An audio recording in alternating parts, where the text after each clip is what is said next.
Saludos compañeras, compañeros. Con María Ángela hemos preparado este texto, una presentación. Pertenece a la última sesión del sílabo, que es La máquina de guerra caníbal y retroantropología. Entonces nos designaron leer el texto y analizar el texto escrito por Neil Whitehead, que es Hambre Divina, la máquina de guerra caníbal, que es una traducción del texto escrito en inglés. Si me ayudas, María Ángela, por favor.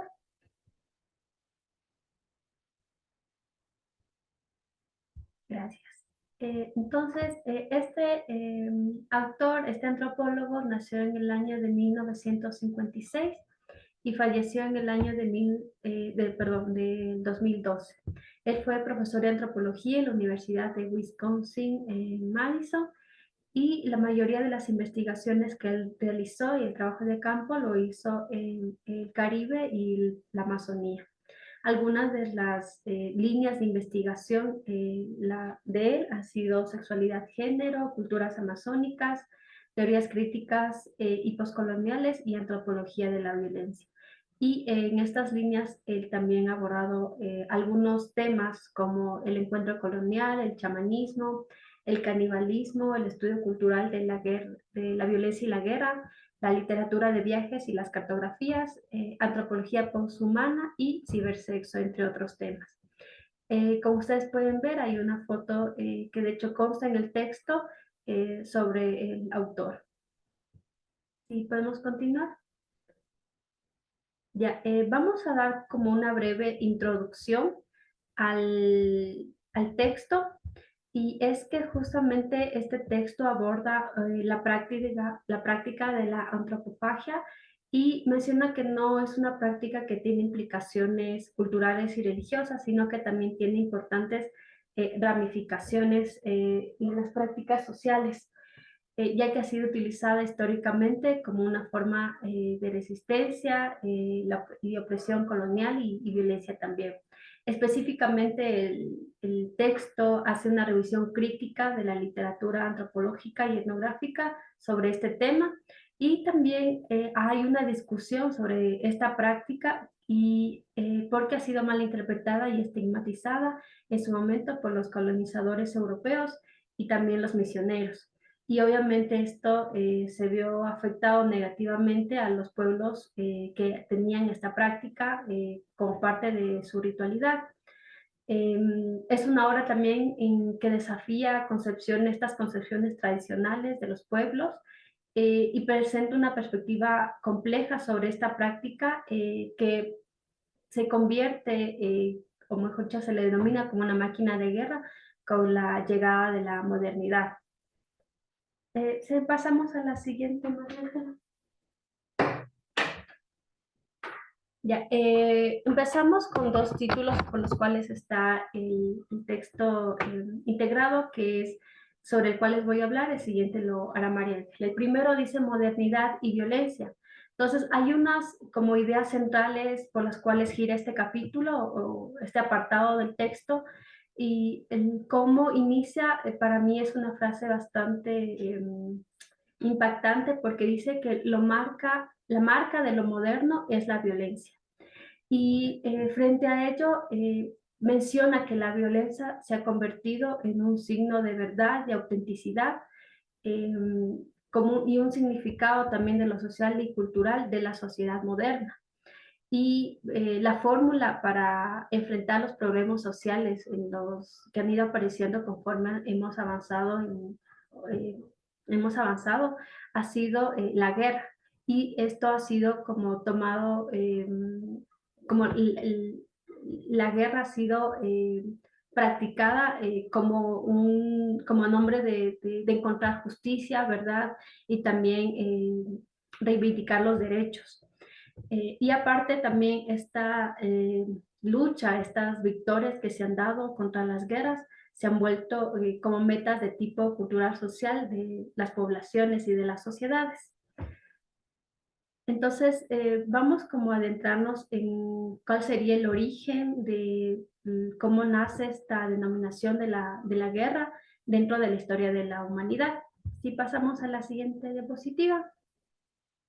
Entonces, un origen, y de tal, esta cita lo tomé tal y como consta en el texto, es que ha sido una consecuencia de esta reactivación renacista del pensamiento en el mundo clásico y su posterior codificación en la época de la Ilustración.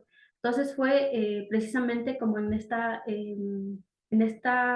etapa de la historia donde se creó una epistemología cultural enraizada en relaciones agónicas con el mundo, es decir, en relaciones de conflicto, de lucha y de violencia que hemos tenido la humanidad. Y ha sido a través de esto donde se ha originado esta epistemología. Dentro de la historia, en este primer apartado, menciona algunos como hechos históricos donde realmente ha existido esta práctica, bueno, esta sí, práctica de la guerra dentro de algunos hechos de la historia. La primera que nos manifiesta es que a través de los antiguos griegos, la verdad se hizo como una tradición filosófica que fue practicada a través de la tortura a los esclavos y se convirtió como en un método fiable para encontrar esta verdad. Entonces, obviamente que a veces fue una práctica violenta. También nos menciona que hubo como la máquina de guerra griega de Alejandro y de Roma, también a través de conquistas de los asirios y los mongoles.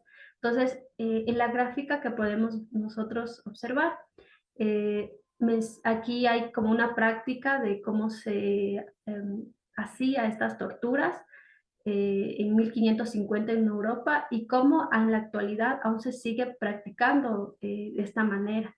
Entonces ahí igual otra foto donde menciona aquí, bueno, en Filipinas en 1901, que estas prácticas han sido como arraigadas hasta la actualidad. Más adelante, si continuamos, por favor, encontramos también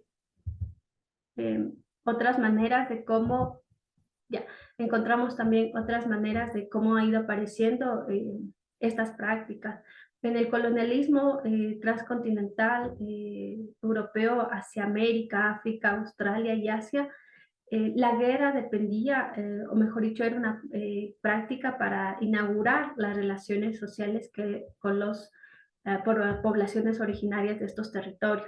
Y fue como la creación colonial del Nuevo Mundo en el continente americano, una etapa de violencia y genocidios atroces, justamente para estas posesiones y enriquecer, ¿no? A través del oro.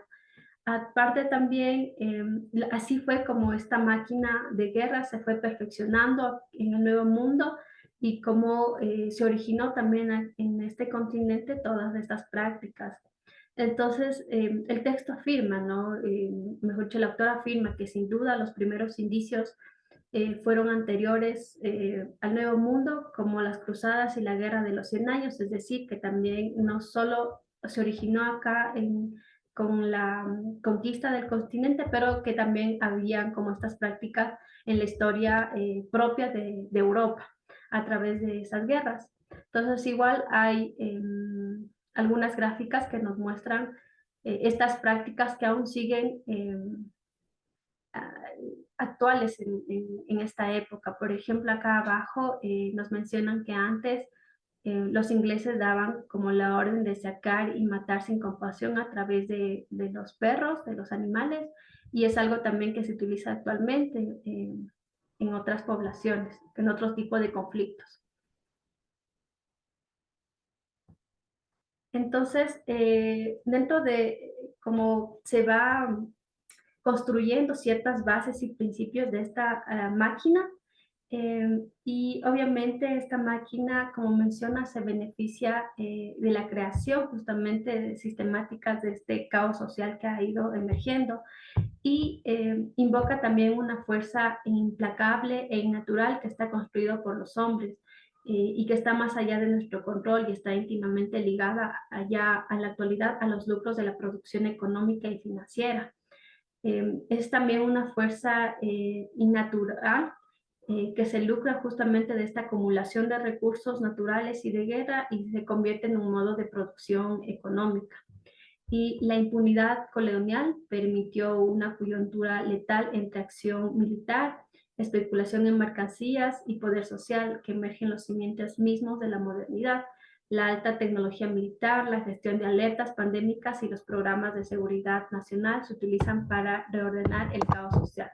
Entonces, como un comentario final de este primer apartado, que es modernidad y violencia, podemos decir que la violencia en todas sus formas, tanto materiales como inmateriales, se ha vuelto un signo vital de la verdad y autenticidad del significado social y cultural, porque cada vez parece que todo significa o tiene importancia social, solo puede ser producido a través de las guerras, a través de este agón de la guerra. Entonces, como podemos ver actualmente, la guerra contra las drogas, terrorismo, enfermedades, pobreza, delincuencia, y esto constituye un fondo ideológico de las batallas que están localizadas y que en nombre de la justicia, la verdad y los derechos se emerge como única solución las guerras y los enfrentamientos.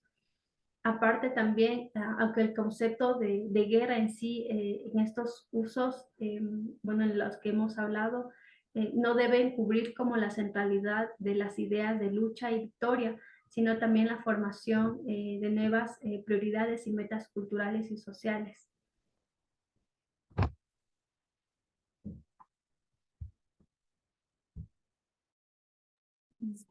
Muchas gracias, Nina. Hola, un saludo a todos los compañeros, compañeras. Yo voy a exponer como el segundo apartado de esta lectura, que es Máquinas de Guerra, Tribus, Nómadas, Estados y Nuevo Orden Mundial. Iniciando este capítulo, el autor explica que toma el concepto de máquina de guerra de los estudios de Deleuze y Guattari, quienes tenían especial interés en cómo los nómadas o las tribus se resistieron al control del Estado, siempre y cuando estas comunidades nómadas o tribus pues estuvieran al margen del mismo, es decir, asumiendo la máquina como posición externa al Estado, ¿ya? Entonces, de ahí como que surge el concepto de máquina de guerra. Y el Estado, para los fines de este texto, para los fines de esta comprensión de lo que venimos trabajando, es entendido como un amasijo de poder, riqueza y privilegio en el que la élite impone sus disciplinas de mercado y que este Estado de alguna manera se ha vuelto nómada, anómalo y marcado por su misma ausencia. Creo que eso va a ser importante también en el momento en el que empecemos a verle como esos visos de espiritualidad, de lo oculto, de la hechicería, que habla también al inicio del texto el autor.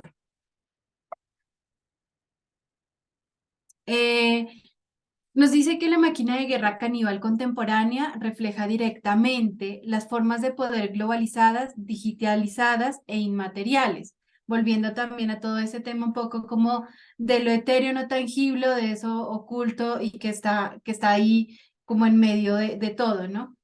Controladas por una clase pirata desterritorializada del capital nómada offshore. Y también, bueno, aquí plantea, ¿no? Esta clase pirata desterritorializada, ¿sí? Si pensamos nosotros en los piratas realmente, lo que pasa, lo que sucede es que pareciera que no tienen territorio y se mueven como a tientas, a oscuras o en medio de lo clandestino, ¿cierto? Para adquirir riqueza, sobre todo, y funciona de casi de la misma manera, porque no plantea que haya un territorio en sí, sino que ya haya empezado como a moverse. La formación nómada es exterior al Estado-nación, lo que ha impedido detener la máquina de guerra caníbal que consume la nación y los recursos nacionales. A un apartado literal del texto nos dice lo siguiente acerca de esta máquina de guerra caníbal contemporánea, y es que esta máquina de guerra ya no necesita del Estado. La máquina de guerra nómada de la élite financiera mundial, o sea, los piratas modernos del Caribe global, no necesitan de vínculos territoriales, se mueven un poco como casi como a sus anchas, y ya vamos a ver un poco cómo se genera este movimiento casi invisible e imperceptible en algunos casos, pero muy perceptible también para los territorios.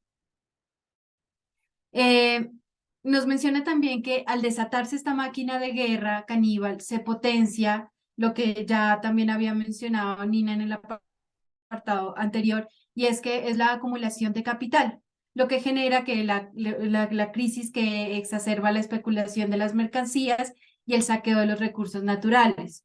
Esto provoca también una estigmatización a las resistencias locales, que se empiezan a denominar como insurgentes.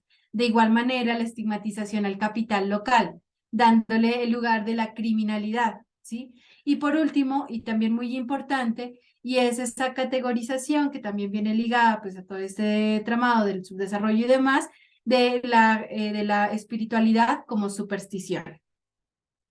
Finalmente, sí, para esta máquina de guerra, claramente, la vida, cualquiera que sea su tipo, pasa a un segundo lugar. Todos son o todos somos, en palabras de Agamben, espero haber dicho bien su apellido, cuerpos matables.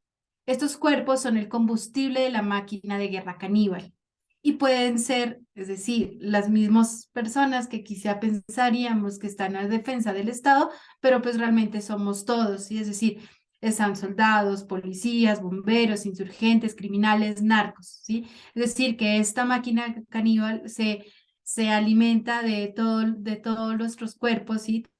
Todos son cuerpos matables y todos somos desechables, en últimas, para esta máquina de guerra caníbal.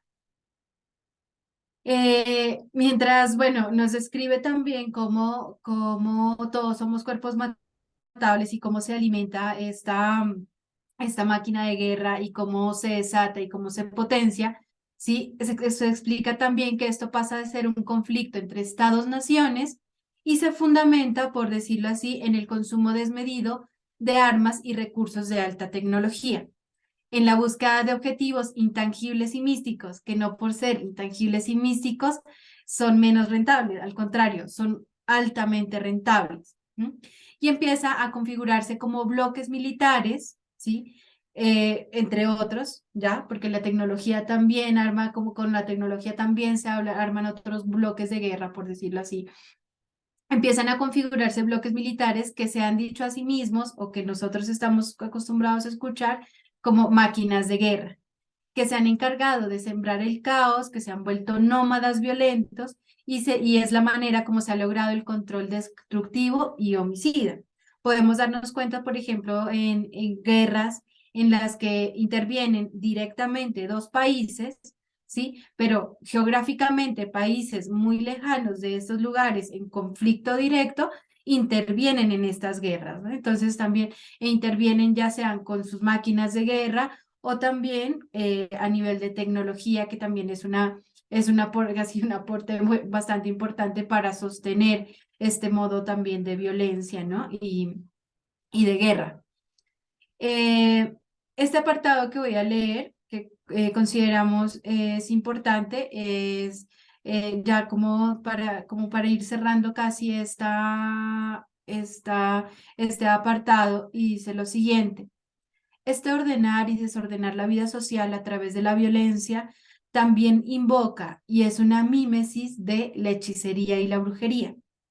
La naturaleza oculta y cubierta de las armas de alta tecnología militar, como drones, helicópteros de ataque y operaciones encubiertas, crean una violencia militar mágica.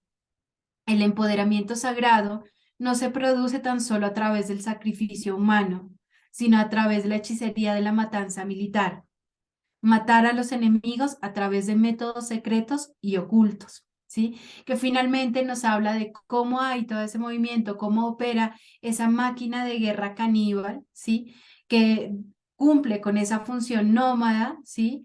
Que cumple también con filtrarse o atravesar o estar también como entre el Estado y no estar, ¿sí? Y crear también un orden mundial que está atravesado por esta violencia, ¿no? Y me permito seguir leyendo como este último apartado que me parece también importante como para hacer un llamado de atención también a todo lo que se consume, ¿no? Bombardeos invisibles a gran altitud, ataques con aviones no tripulados, operaciones encubiertas que cambian de forma las identidades de los asesinos, la capacidad de ver en la oscuridad de la noche, son mímesis de los mundos imaginativos y de las experiencias subjetivas que se manifiestan en los modos de la brujería, la magia y la hechicería de asalto. Y esta mística es promovida de manera consciente por militares y policías en todo el mundo, entrando en un imaginario cultural global que vuelve a transmitir incesantemente las actuaciones violentas de los militares y de los insurgentes, de la policía y los criminales.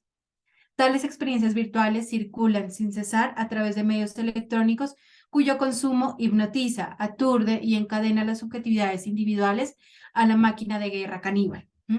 Un ejemplo de ello puede ser, por ejemplo, estos videojuegos que están orientados precisamente hacia conflictos y demás. Estamos a 10 minuticos de terminar, un segundito.